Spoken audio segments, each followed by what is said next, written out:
question here in studio from attorney Richard Heideman. Well, actually, it's not a question. I'd like to put it in context, remind the world what this is all about. Hamas, which is the acronym for the Islamic Resistance Movement, vows to destroy Israel. Hamas has long been a foreign terrorist organization, so classified by the United States of America.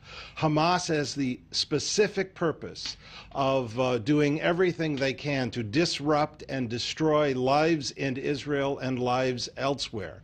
They are the avowed enemy. They have launched rockets for years. This is not just about the last 24 days and the terrible humanitarian situation.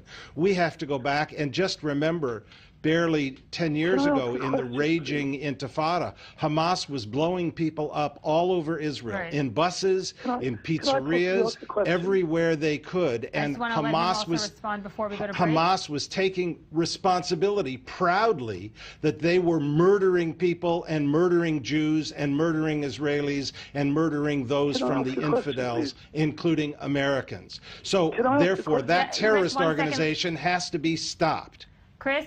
Yes, you can ask questions. Could I ask you, sir, could you give me an example in military history of where a terrorist organization has ever been defeated by a conventional army? Just one. If you take a look at just going back to 9/11 and the response of the United States against the terrorist organizations of the world, with President Bush declaring properly a war on terrorism, the terrorism that's going on around the world is being countenanced in relation to Gaza, in relation to Hamas, without remembering that Hamas is a terrorist organization intending to murder people. With respect, sir, you're not answering my question. I mean, Al-Qaeda's, alive and well, thank you very much. I mean, look at the Islamic State of Iraq and other groups. They've declared an Islamic Caliphate virtually on the borders of Israel, just on the other side of the Golan. But answer my question, when has a terrorist organization ever been defeated by a conventional army? And let me also ask, don't you think that the engagement with the PLO, look at the engagement with the ANC, the African National Congress, transformed a terrorist organization into a government which eventually was headed by the Nobel laureate Nelson Mandela. I'm really very sorry. You've taken this over to apartheid, attempting to paint Israel as an apartheid racist criminal state, which it is not. I'm not saying that. That's really to misrepresent what I've said. I've not mentioned apartheid. I'm not comparing Israel with apartheid. I simply asked you a question.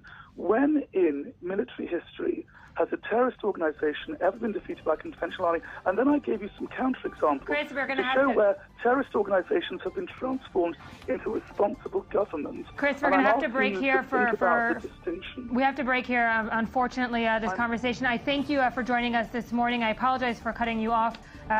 Thank you for joining us. We'll be here right back after this short break.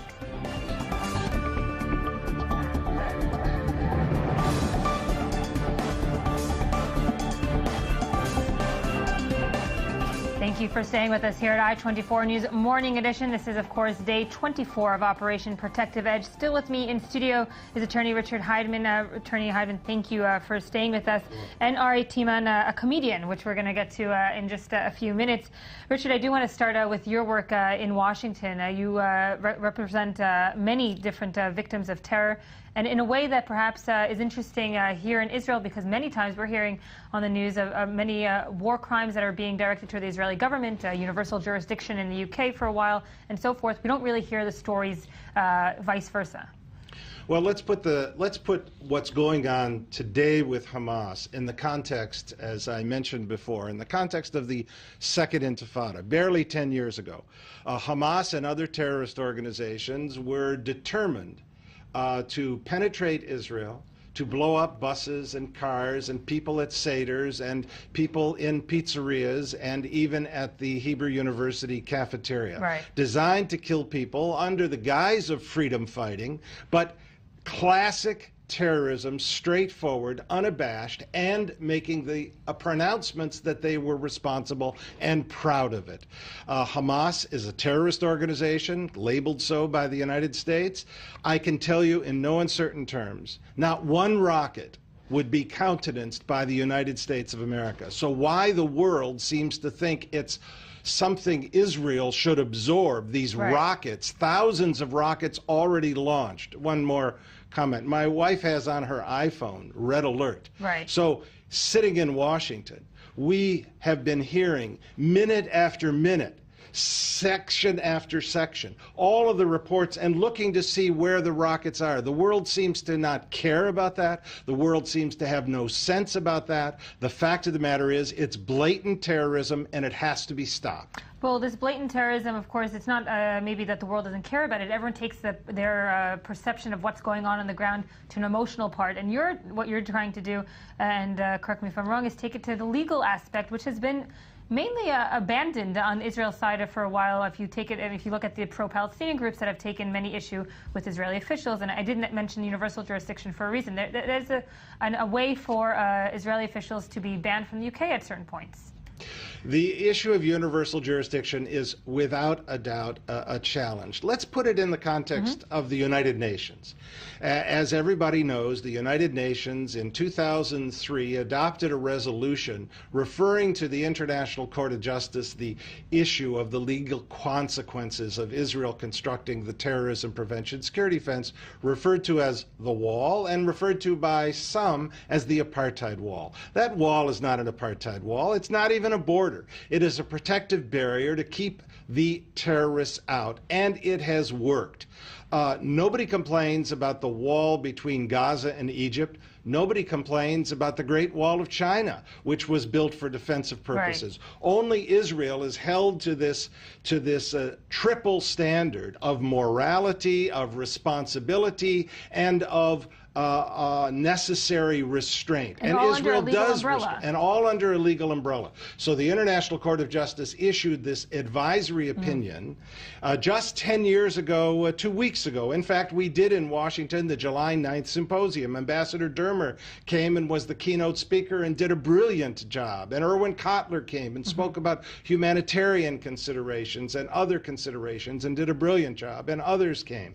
And when you put in context the fact that at the United Nations, Israel has the lowest standing of any other sovereign nation in the world, as determined by one country, one vote. And when it's put to a vote at the United Nations, one country, one vote, Israel always loses. Nevertheless, she's fully engaged. What do you attribute that to, though? I contribute it to just... No, what do you attribute this low standing popularity that Israel has in the pure anti-Semitic bias, with an intent to show Israel as an immoral country, notwithstanding the morality of the Jewish people, to show Israel as a tyrant, notwithstanding the great respect for independence, freedom, democracy, freedom of speech. You go walk into Hadassah Hospital and see the people who are treated there from all walks of life.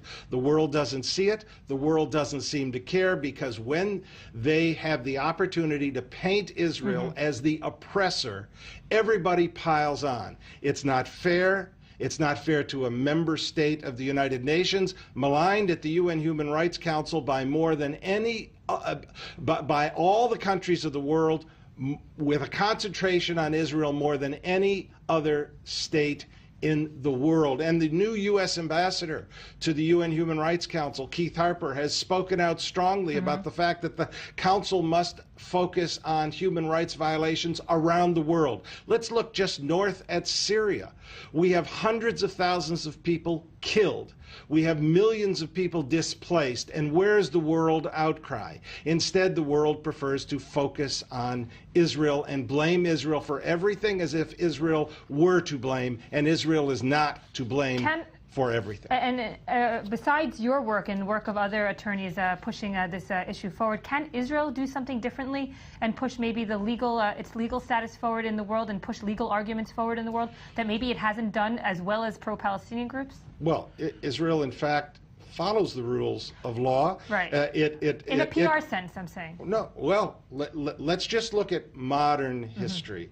The United Nations adopted a partition resolution. It called for 2 states, a Jewish state, which became the State of Israel. Called for an Arab state, which hasn't yet come fully into existence. It called for special status, protection of the holy places for Jerusalem. Israel, from that day on, as a member state, once it became a member of the United Nations, has followed the rules, followed the guidelines, promoted democracy, religious freedom, protection of access to the holy places for all religions, and concentrated on humanitarian and morality issues. But what Israel needs to do is send the message stronger. Because in days of combat such as these, we're hearing, of course, mixed reports on the international media from UNRWA and so forth. Should Israel be taking a more proactive stance and maybe in a real-time stance saying, no, these rockets were actually going to be intended for Israeli citizens and thus it becomes a military target? I think that's what Prime Minister Netanyahu has said. I think that that's what Ambassador Dermer in Washington has said. I think that that's what Ambassador Prosor has said at the United Nations. The message is very clear from many people, but just take those three top leaders of Israel. The message is very clear. The recipient of the message has to be willing to hear it, and that includes the full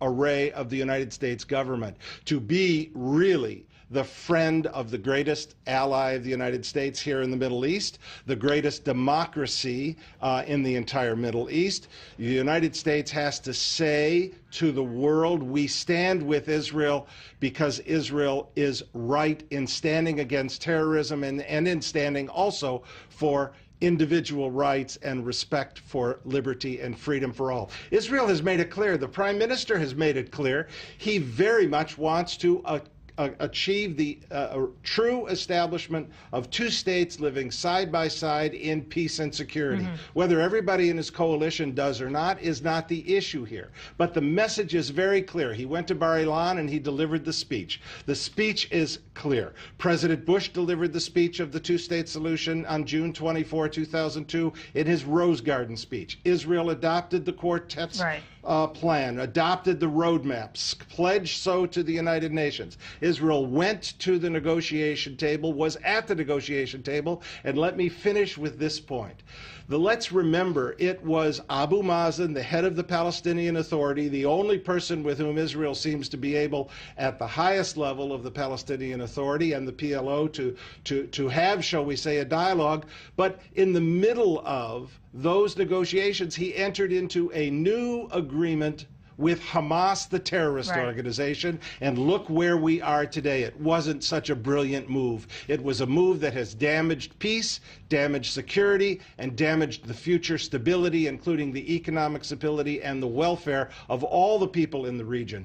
I deplore all bloodshed. I feel terrible for every person, no matter their religion, no matter where they may live, who has been harmed or affected or tragically killed or displaced.